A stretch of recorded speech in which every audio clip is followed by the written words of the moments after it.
Hello, welcome back to Thrive Yoga Fit Transformational Coaching. This is Erin. So I just completed a 5-day myosomatic training with Mr. Daniel James. He is from Totality Healing Arts, and I'm hopeful to have him on the podcast. Actually, just sent him a message. But I had a transformational time, and as an almost 20-year body worker, this is a topic that I'd love to talk about on the podcast. So I was like, you know what? Today's the day. So this modality of myosomatic release bridges the gap between neuroscience and fascia because it has a lot to do with what's happening inside of the brain. It also has a lot to do with what's happening inside the body and the relation between the two. So because of injury or chronic stress patterns or big loss in life, we have a tendency to hold onto information in our tissues. And when we do this, the dural tube that's inside of the spine becomes like restricted, it becomes kinked. And what happens is the fascia that's around that area, because it's all like kinked up and energy isn't going where it should, it becomes dehydrated. And when that happens, we lose certain senses. We sometimes lose our proprioception or interoception or our ability to, move our shoulder or our ability to express our emotions. So there's this connection between any sort of trauma that has happened in life and fascia. So I want to unpack that a little bit in this episode, and I hope that you enjoy. So 5 days of myosomatic release. I will tell you, as someone who has done pretty deep body work most of her life, which I even developed my own style, which is called tension pattern release. The first day and a half, after learning the technique, which is very, very light touch, it's very intimate. It's very like place your hand on the fascia, breathe, tune in, and you start to feel the flexion and extension of the spine within the body. And it's nuts because you start to notice like qualities and textures. And it reminded me of pulse reading in Chinese medicine as well as in Ayurveda, where you're reading like the different Pitta, Kapha, and Vata pulses and the different textures that they have. So your cranium, the pulsation of cerebrospinal fluid through your brain and through your spine has a certain rhythm. And when this rhythm is obstructed, it causes tension, it causes certain areas not to get proper nutrition. Think of the mycelium in the forest floor. There's trees that have roots, and then there's mycelium. So this mycelium is this sort of like overall intelligence that is in the ground, and it communicates data. And the trees are always like speaking and talking and singing. This is not woo-woo, this is science. It's true. And sometimes nutrition and sort of, let's say, funds are sort of allocated to particular areas so that everybody gets their slice. So it's similar in the body. If there's like restriction, tension, so on and so forth, that the resources can't get there. But if we're able to release those tensions, if we're able to release those patterns, then what happens is we're able to actually open up the dural tube, get proper cerebrospinal fluid, get proper fluid overall in the entire body. And then when we do that, these places become rehydrated. Places like the posterior insula, which has a lot to do with interoception and ability to notice what you're feeling on the inside, comes back online. Proprioception, which is like, if I close my eyes, do I know where my arm is at in space? And I'll just tell you that for those of you who don't practice yoga, and I've been practicing for over 20 years, but I remember even with like all the martial arts stuff that I was doing, I remember taking my first yoga class, and we were in a pose, and I had to reach behind without looking and find where my foot was. And I had no idea where my foot was. And it was very humbling. Humility was a tender teacher for me. And I realized like how off my proprioception was. And from years and years and years of doing yoga, I can like look at a point, not have to look at my foot, reach back behind, grab my foot and put it on my head. So that's like, I'm 41 years old. I can do stuff like that. Almost 42. Actually, my birthday's coming up. So there's this, if we can't do those things, right? Practice, practice, practice makes better. Certainly like repetitive practices where we're like breathing and being mindful, like that certainly helps us to be able to get better at these things.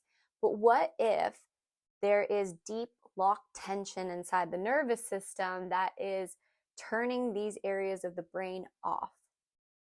That's where this kind of work really comes in handy. And there were, I think it was 16 women in the class, including one of the instructor brought a helper. Her name was Margaret, and she was amazing. Her name on Facebook is Goodspeed, her last name. I don't know if that's a real last name, but it's certainly a great last name. And just so compassionate. But we saw like these women over the 5-day period start to like open up. And when you're holding space for a client as like a coach or a body worker, and suddenly there's this buried emotion that suddenly surfaces during a session, that is that stuff coming back online. I've had people have what I call God experiences on my table or in my classes or my courses. In fact, it happens kind of often where they just are revealed to themselves all in one moment. It's like the veil of Maya. And there's this mix of emotion, it's thrilling. It's thrilling because like, oh my God, I can actually breathe, like I could feel. And then it's like kind of scary because it's like, holy shit, I feel a lot of things. And then it's, like you feel like so like exposed and vulnerable, especially if it's done in a public setting, which sometimes it is. I've also had private setting. I'm in my treatment room where I also record my podcast. And in my treatment rooms, this has also happened. So fascia holds on to information. And if we can release through the fascia, get the pressurization right, then these different parts of the brain tune on. And when they tune on, that's when people have these big experiences on the table. And after a while, when we're doing this fascia work and we're sort of lighting up different parts of the brain and we're noticing the cranial rhythm, what is start to reveal itself is a map. And this goes really in alignment with the tension pattern release that I do, because what I do as my main thing with body work, when I look at a person, is I can read the tension patterns in their body because I've been doing it so long. And taking this course, it was like such validation because the teacher there, he reads it through his hands and like feeling the pulsation. So it's very, very intimate. I can do, I'm not going to say it's the same thing, but it's a similar thing where I scan people and I can kind of see where it's pulling, where it's stuck, restricted, where the energy's not going. When we have access to these more subtle sensations, we have a connection to higher consciousness. When we don't have connection to these sensations, that part of us is shut off, it's shut down. It might be asleep.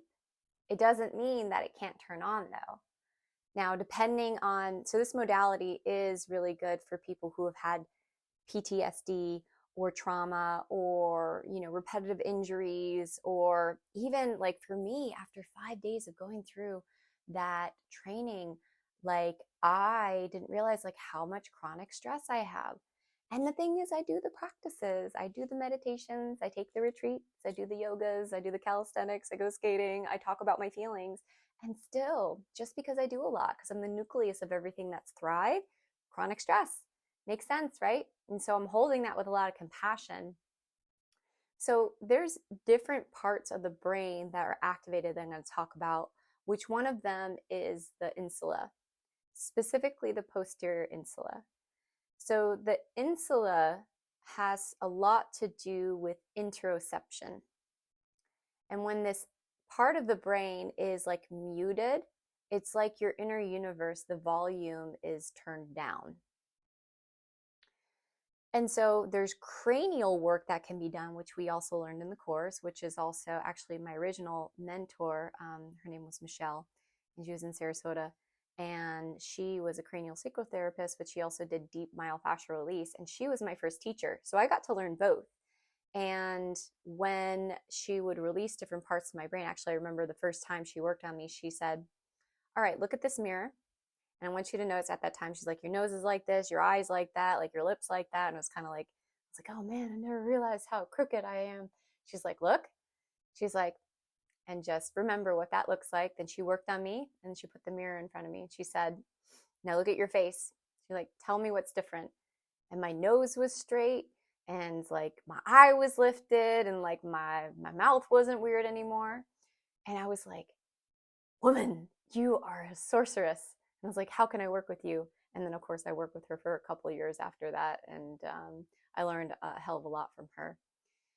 So being able to have access to be able to turn these parts of the brain and fascia on is like amazing. And through this myosomatic therapy, it can be a blend of the fascia release, the cranial work, and then also there's some dialogue that can be engaged upon, because sometimes verbalization is difficult for people, especially if that part of the brain, like the Broca region of the brain, I know is responsible for speech. And I don't know all the parts of the brain, by the way. I know very that's why I'm going to be interviewing people about this. But I know from my perspective, I can kind of explain it in layman's terms. There's certain parts of the brain also that allow us to verbalize our experience. And when we don't have those parts of the brain active, it's like we don't have a full grip of what's happening within us. And so we cannot really know ourselves. So there's other areas of the brain. So the parietal lobe, it's specifically the strip of tissue called the primary somatosensory cortex. And it's located right on the top of the head. And it's like kind of up, if you touch the tops of your ears and then you drew a line up. So it's like right around here. And I know that because I had one person work on me on the course.